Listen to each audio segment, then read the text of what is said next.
तर मुंबईचा लाडका लालबागच्या राजाची वाट यंदा समुद्रानं अडवली। दरवर्षी विसर्जनासाठी लालबागच्या राजाला 11 ते 12 तास लागतात।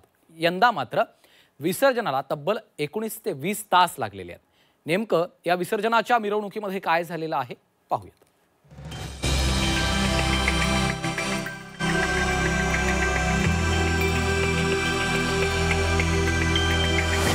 लालबागच्या राजाच्या विसर्जनात विघ्न।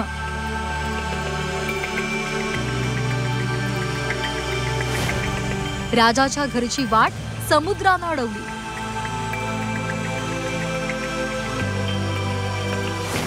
भरतीमुळे नव्या तराफाच्या वापरात अडचण।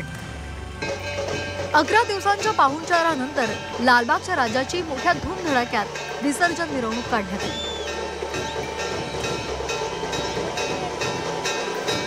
अनंत चतुर्दशीला सकाळी 10च्या सुमारास राजाच्या विसर्जन मिरवणुकीला सुरुवात झाली। दरवर्षी गिरगाव चौपाटीवर पोहोचताना लालबागच्या राजाला दुसरा दिवस उजाडतो आणि त्यानंतर एका तराफ्यावरून राजाला खोल समुद्रात निरोप दिला जातो। यंदाही लालबागचा राजा दुसऱ्या दिवशी सकाळी समुद्रावर पोहोचला। मात्र यावर्षी लालबागच्या राजासाठी गुजरातमधून खास तराफा आणला होता। लालबागच्या राजाचा हा तराफा मोटराइज्ड होता, त्यामुळे त्याला दुसऱ्या बोटीची गरज लागणार नव्हती। गुजरातमध्ये या तराफ्याची निर्मिती करण्यात आली। 360 अंशांमध्ये फिरण्याची या तराफ्याची क्षमता आहे, त्यामुळे लालबागच्या राजाची मूर्ती खोल समुद्रात न्यायला हा तराफा सक्षम होता। शिवाय या तराफ्याच्या चारही बाजूला स्प्रिंकलर्स लावण्यात आले होते। विसर्जनाच्या वेळी त्यातून गणरायावर पाण्याचे फवारे उडवले जाणार होते। ऐन विसर्जनाच्या वेळी समुद्राला भरती आली आणि तराफा खूप हलू लागला, त्यामुळे गणपतीची मूर्ती तराफ्यावर ठेवताच आली नाही। मूर्तीला तराफ्यावर ठेवण्याचा पुन्हा प्रयत्न केला, मात्र तराफा एका बाजूला कलंडू लागला। यावेळी मूर्तीवरील दागिने काढून टाकण्यात आले, पण ज्या ट्रॉलीवर मूर्ती होती ती ट्रॉली पाण्यात अडकली। यामुळे मूर्तीला तराफ्यावर चढवता आलं नाही। या नव्या तराफ्यामध्ये तांत्रिक अडचणी निर्माण झाल्यामुळे अखेर जुना तराफा आणला, मात्र समुद्राला भरती आल्या त्यावरही मूर्ती चढायला अडचणी येऊ लागल्या। शेवटी भरती ओसरेपर्यंत थांबण्याचा निर्णय लालबागच्या राजाच्या मंडळाने घेतलेला आहे। तांत्रिक अडचण त्याच्यामध्ये बिलकुल नाही, त्याच्या अतिशय चांगल्या प्रकारे तराफा सुस्थितीत आहे। ओहोटीचे काळ जेव्हा असतो तेव्हा तराफा हा जमिनीवर असतो, लालबागचा रथ हा जमिनीवर असतो आणि मग त्या रथावरून हा लालबागच्या राजाची मूर्ती ही तराफ्यावर घेता येते।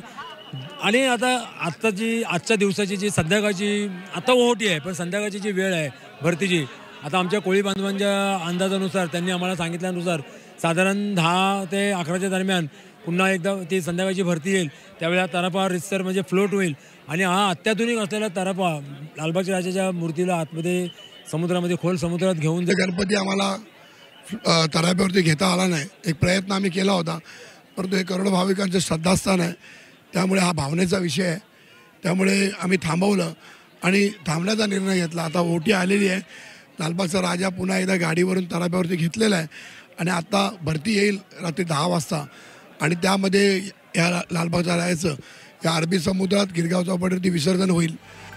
या सगळ्या घोळामुळे लालबागच्या राजाचं विसर्जन तब्बल 5 ते 6 तास लांबणीवर पडलं। आज गिरगाव चौपाटीमध्ये लालबागचं विसर्जन झालेलं नाही। काही कारणामुळे ओटी भरतीचा अंदाज लालबागच्या राजाच्या मंडळाला आलेला नाही।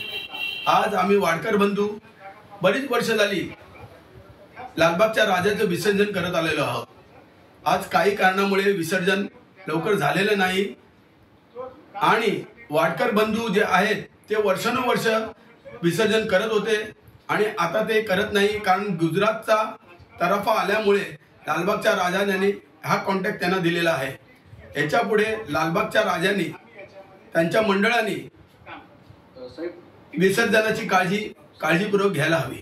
एरवी सकाळी 9 वाजेपर्यंत विसर्जित केला जाणारा लालबागचा राजा अजूनही विसर्जित झालेला नाही आहे आणि याच गणेश मंडळाच्या गणपतीच्या विसर्जनासाठी तब्बल 12 ते 13 तासांचा उशीर होणार असल्याची माहिती मंडळाकडून दिली जाते। यामागे अनेक कारणं असली तरी सगळ्यात महत्त्वाचं जे कारण आहे ते भौगोलिक कारण आहे, कारण का समुद्राला भरती आल्यामुळं लालबागच्या राजाचं विसर्जन जे आहे ते या ठिकाणी लांबला असल्याचंही मंडळाच्या पदाधिकाऱ्यांनी सांगितलं आहे. तरी देखील मुंबईतल्या गिरगाव चौपाटीवर गणेश भक्त असतील किंवा मुंबईकर असतील हे लाडक्या बाप्पाला निरोप देण्यासाठी तेवढ्याच मोठ्या संख्येनं उपस्थित असल्याचं चित्रही गिरगाव चौपाटीवर पाहायला मिळतं आहे. कॅमेरामन अशरफसह गोविंद तुपे, झी 24 तास, मुंबई.